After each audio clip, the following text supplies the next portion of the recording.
I just finished my 5th batch of soap and I'm super excited to see what this is gonna look like when it hardens up and I can cut it up and see. The technique that I was supposed to learn with this specific recipe was how to layer 2 different colors, and I'm really excited to see how it turned out. Super happy with the recipe. Obviously I cheated a little bit, but I used the base recipe and it actually did thicken up really fast, just like it said it would. I was a little bit nervous about if I was going to be sitting here for like an hour waiting for the first layer to firm up enough that I could pour the second one, but by the time I got everything mixed into my second color, the first one was nice and firm enough that I could pour it on there, and so I think it's going to be like a fairly clean line, but we have to wait and see.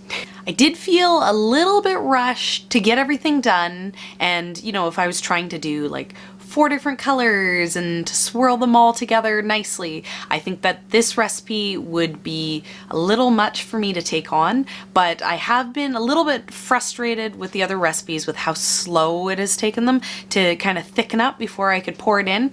So I did enjoy that this recipe was fast enough that I wasn't left there kind of, trying to figure out what to do with my next step.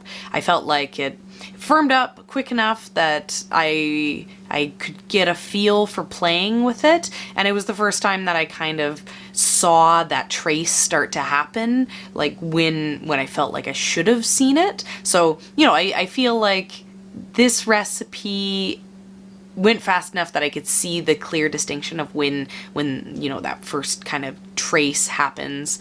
And also I think I'm getting a little bit more comfortable with looking for that kind of, when pudding first starts to thicken type consistency. What I used to color this was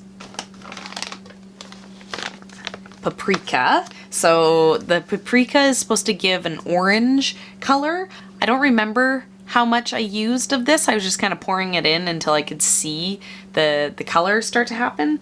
And like I can look down at those little hearts that I poured off of the extra, and I can see kind of like splotches in it. So I'm interested to see what it's gonna look like in the final soap. The splotches I think will suit the soap, because in the other one what I did is I colored it with some of the charcoal because I want it to be black, and then I put in a ton of coffee grounds. My idea for this soap is that it's going to be gardener's soap, and the one thing that I hate when I come in from the garden is I wash my hands, and when I'm done my soap is it's covered in dirt, but I don't want to wash my soap. It seems silly, but it looks bad sitting there on the soap tray. So the idea of this was one side would be like a scrubby, get the dirt to lift up side, and dark, so I don't have to worry about the dirt. I used a lot of coffee grounds because the idea is that when I'm washing my hands, I want the coffee ground part of the soap to be scrubby enough that it can actually, dig in at the dirt. So I don't even know how much I actually put in there. I wasn't really measuring. I was just going until when I was stirring it, I could feel like when the spoon rubbed against the side that it wasn't smooth anymore. It was like gritty, because I want it very gritty. So I'm crossing my fingers because I didn't actually look that up to see if that's something that you can do, if you can add that much stuff to the soap. So I'm hoping that's not going to wreck the recipe and make it so it won't set or anything, but we'll see. So I'm excited. I'm really hoping that that's gonna work out. And then my fancy detail is on the top. I had collected up some rose hips. We went past the spot that has all the rose hips where we like to grab them when we walk downtown, and they're all dried out right now on the plants. So I grabbed a pocket full of them and I sprinkled them on the top to make it all fancy. You know, it's it's gonna be stuff that washes off right away, but when it's all cut, and then I can have like, ooh, my orange layer and then my dark layer and then my like little rose hips on the top. I'm hoping it's gonna look cool. You know, one step closer to fancy soap. Things that I feel I learned making this soap is I didn't splash soap everywhere, which, you know, is a first. And I feel like I'm getting a better understanding of what angle to have the hand blender at.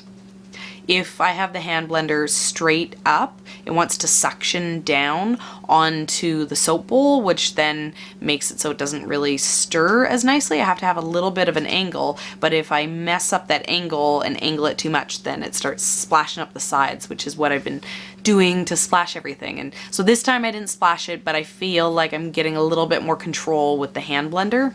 You know, when I'm making a soup or something, I don't have to be quite so precise. I got my big pot, you know, just do it quickly. This is, you know, a little bit of hand blending, finessing, so I'm definitely getting more comfortable with measuring everything and, you know, stirring it up. I don't feel nervous having to super closely watch as things emulsify and be like, oh, am I gonna go too far? I definitely am feeling confident having a feel for when the trace comes on. I felt a little bit more comfortable this time handling the soap too. When I was actually like pouring it into the soap mold, I didn't feel quite so awkward and so much like I was gonna be spilling it everywhere. Like before, I felt like, you know, the opening of the mold, which isn't super wide, felt difficult for me to actually keep it into the mold. Like I felt like I was going to be spilling it everywhere if I wasn't paying close attention. And yes, I'm sure I would still be spilling it everywhere, but I'm getting more comfortable with handling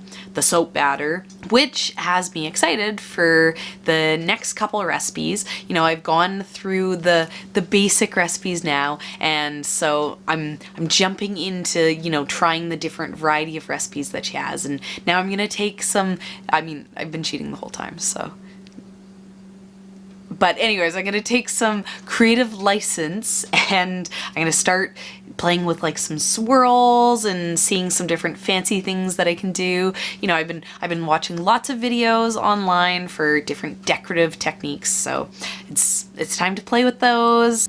Overall, I'm feeling like I'm getting more confident, and I'm excited about getting through these handful of recipes that I still want to try, and then maybe doing a little bit of experimenting, you know, just creating recipes and things like that. The recipe that I'm going to be doing next is a Castile soap, which I'm excited about. It's supposed to be nice and gentle, and I have sensitive skin, so I'm definitely looking for the most sensitive bar possible for my personal use. So it'll be exciting to have one of those to try out to see if that's the type of recipe that I like. The recipe doesn't call for any color or any fancy technique because these are now just basic recipes. So maybe I'm gonna try to do my first like proper like pouring it in swirled layer. So I haven't decided what I'm gonna do yet. I've mostly been thinking about what this one was gonna be. So, you know, now I get to spend the week designing a new soap, so I'm excited about that, and that's what's coming up next. So if you don't already follow me, make sure to subscribe if you want to see me do that Castile soap next week. I don't have any dyes to do green yet, so I'm starting to think, is there anything that's like started growing in the garden that I can go and do like an oil infusion green color for? So, you know, I'm getting excited. A few spring things have been popping up, so, you know, maybe I'm gonna have to try to do something for that to get my fancy soap.